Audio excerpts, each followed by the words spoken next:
This is Guiz, one of the most well-known digital artists in the world. He is a Singaporean professional illustrator, best known for his cinematic lighting, emotional storytelling, and highly polished digital illustrations. And this is Sangmoo Hyo, a highly respected Korean digital artist, known for his clean rendering, strong lighting with dynamic pose. ऐसी क्या चीज है जो इन दोनों आर्टिस्टों को इतना amazing बनाती है, और क्या हम इनके जैसा आर्टवर्क बना सकते हैं?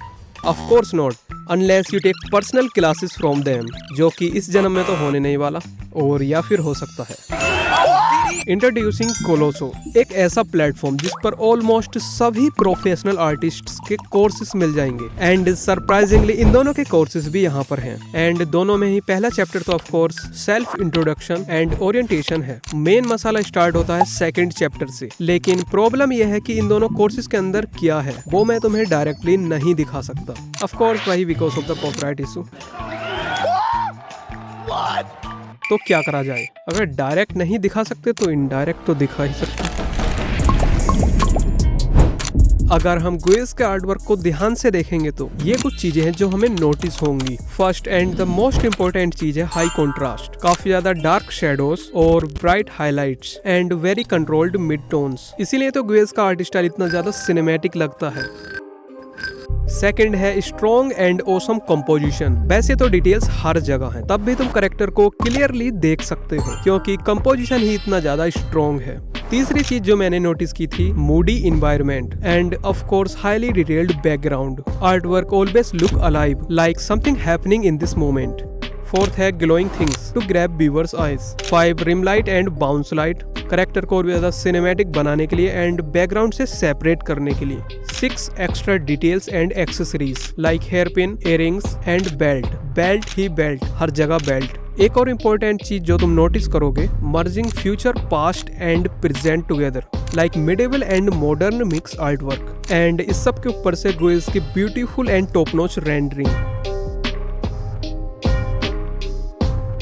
एंड बात करें हमारे कोरियन आर्टिस्ट की, AKA सांगमू ह्यो, सांगमू ह्यो। सबसे पहली चीज जो तुम नोटिस करोगे वो है dynamic pose and interesting character design. दूसरी चीज काफी इजीली नोटिस कर सकते हो, ब्यूटीफुल कलर कॉम्बिनेशन, जिसकी वजह से सांगमू ह्यो का आर्टवर्क काफी ज्यादा पॉप करता है। And third, realistic looking cloth rendering and armour rendering. चौथी चीज जो तुम नोटिस करोगे वो है इंसेन लेवल की डिटेलिंग, जिसे देखकर AI भी शर्मा जाए। सांगमू ह्यो के प्रोफाइल को स्क्रॉल करते टाइम एक और चीज नोटिस होगी, वो है black and white sketches with crazy dynamic pose, जो कि देखने में मांगा पैनल लगते हैं विद गॉर्जियस आर्ट स्टाइल। गुइज ने स्टार्टिंग के कुछ चैप्टरों में काफी सारी टेक्निकल चीजों के बारे में बात की थी, like line, shape, colour, form, texture, space, value, story telling, silhouette, shape language and visual library. As a beginner ये बोरिंग लग सकता है, बट ये काफी ज्यादा इंपॉर्टेंट है। इसके बाद गुइज ने स्टडी किया था रेफरेंस वगैरह को। So to begin with, we have the 3 categories as I mentioned in the previous chapter: fantasy, modern and futuristic.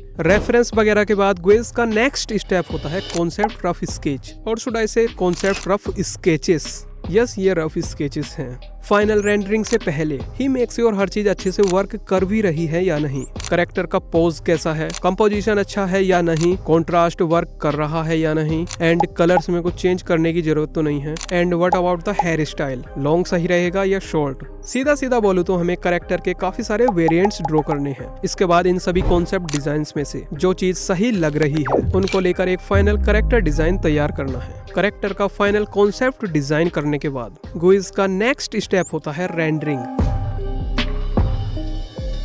And अब बचती है सबसे ज्यादा इंपॉर्टेंट चीज, इस सबको अपने आर्ट वर्क में अप्लाई करना। इसीलिए मैं बनाने वाला हूँ 2 आर्ट वर्क, एक गुइज स्टाइल में एंड दूसरा सांगमू ह्यो स्टाइल में। एंड चैलेंज ये है कि हमने जो भी इन दोनों आर्टिस्ट के क्लोसो कोर्स से सीखा है उसे अपने इन दोनों आर्ट वर्क में अप्लाई करना है, देखने के लिए कि हमने कितना इम्प्रूव किया। स्टार्टिंग विद गुइज स्टाइल, एंड सबसे पहले हमें चाहिए होगा आइडिया या कॉन्सेप्ट। एंड इस आर्ट वर्क के लिए मेरा कॉन्सेप्ट है medieval character living in modern city. And अब हमें चाहिए होंगे रेफरेंस, काफी सारे रेफरेंस इस आइडिया को रफ स्केच में कन्वर्ट करने के लिए। एंड जस्ट लाइक ग्वेज मैंने भी यहाँ पर करेक्टर के डिफरेंट वेरिएंट्स ड्रॉ किए हैं। एंड 2 घंटे स्क्रीन को घूरने के बाद मैंने फाइनल डिजाइन चूज किया है ये वाला। एंड बैकग्राउंड के लिए आई थिंक सिटीस्केप काफी सही रहेगा और करेक्टर के साइड में vending machine, overall moody dark scene. And Sangmo Hue style artwork के लिए मैंने ड्रॉ किया है ये sketch, a girl playing guitar. Okay, next step होगा रेंडरिंग। बेसिकली हमें इसमें colour, shading, lighting, texture and final details वगैरह ऐड करनी है। सबसे पहले मैंने स्टार्ट किया था शेडोज वगैरह को ड्रॉ करना। यहाँ पर मेरा मेन गोल था डार्क शेडोज को ड्रॉ करना, जस्ट लाइक ग्वेज। एंड शेडिंग करने के लिए मैं कोई फैंसी ब्रश का यूज नहीं कर रहा, बस एक सिंपल सा राउंड ब्रश। IBS पेंट में तुम्हें ये पेन फेड ब्रश नाम से मिल जाएगा। एज यू कैन सी अभी मैं क्रीटा का यूज कर रहा हूँ, तो इसमें इसका नाम है बेसिक सर्कल ब्रश। ग्वेज का आर्ट वर्क को अगर तुम पास से देखोगे तो तुम ब्रश के पैटर्न नोटिस कर सकते हो। एंड हमारा गोल रहेगा शेडिंग में इस टाइप के पैटर्न्स को अचीव करना, जिससे आर्ट वर्क देखने में और भी ज्यादा ग्वेज के जैसा लगेगा।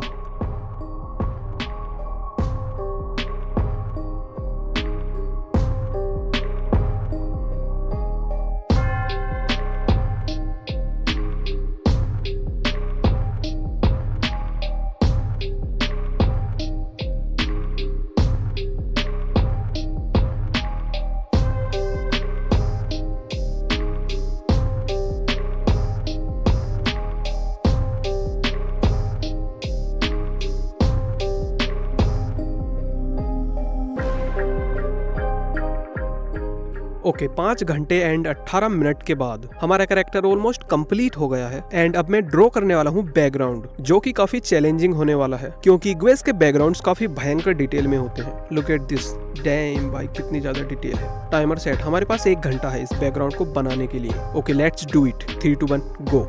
आई थिंक बैकग्राउंड के लिए इतना एरिया काफी होगा। एंड यहाँ पर होगी हमारी bending machine.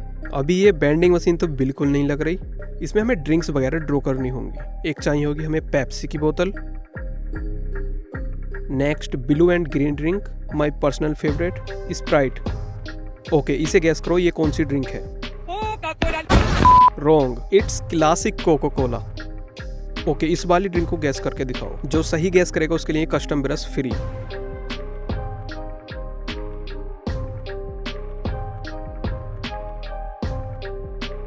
And it's Thums Up. And हमारी लास्ट ड्रिंक है, गैस करो। ये तुमने बिल्कुल एक्सपेक्ट नहीं की होगी। हाई स्कूल के बच्चों की personal favourite drink, drink of death AKA sting energy. Stop it. Get some help. Okay, अब इन्हें बेंडिंग मशीन में रख देते हैं। इन्हें थोड़ा टेढ़ा करना पड़ेगा पर्सपेक्टिव मैच करने के लिए।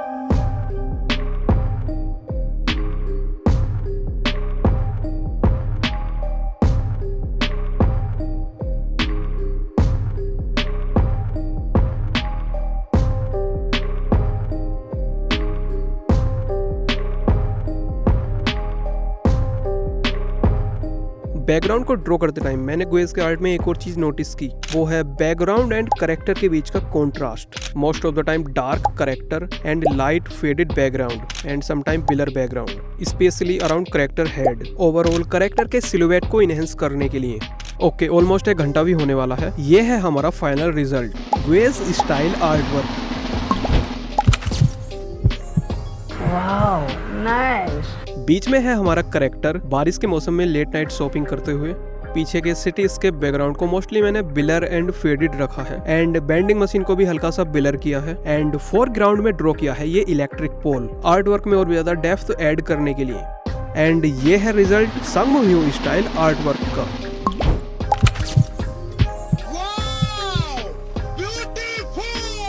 Bit more energetic pose compare to Guweiz, just like Sangmo Hue. मैंने भी यहाँ पर सैचुरेटेड एंड वाइब्रेंट कलर्स का यूज किया है, plus soft skin rendering, shadow and light के बीच में ये चटकीला कलर जिसे टर्मिनेटर कहते हैं, एंड ऑफ कोर्स ये लंबी लंबी लाइन वाला टेक्सचर। एंड फाइनल क्वेश्चन, क्या ये कोलोसो के कोर्सेज वर्थ इट हैं? शॉर्ट आंसर इज यस, क्योंकि तुम्हें इसमें बेसिक्स से लेकर एडवांस सभी टाइप के कोर्सेज मिल जाएंगे, वो भी सभी टॉपिक्स पर। एनिमेशन हो या डिजिटल आर्ट, 2D हो या 3D, VFX हो या गेम डिजाइन, क्रिएटिव फील्ड के तुम्हें ऑलमोस्ट सभी कोर्सेज मिल जाएंगे, इंक्लूडिंग कुकिंग। यस, खाना बनाना भी सीख सकते हो यहाँ पर। कोलोसो से कोर्सेज को बाय करने के लिए डिस्क्रिप्शन में लिंक मिल जाएगा विद 2 डिस्काउंट कूपन्स। एक कूपन से तुम इन दोनों में से किसी भी कोर्स को परचेज कर सकते हो और दूसरे कूपन से अपनी मर्जी का कोई भी एक कोर्स। एंड आई थिंक किसी भी कोर्स को तुम्हें बार बार परचेज करने की जरूरत नहीं पड़ेगी, वन टाइम परचेज है with unlimited lifetime access and that's it. वैसे इस वीडियो को 20 दिन पहले आना था, लेकिन इसकी एडिटिंग में ही 15 दिन से ज्यादा लग गए। पर क्या कर सकते हैं, मैं चला दूसरी वीडियो बनाने।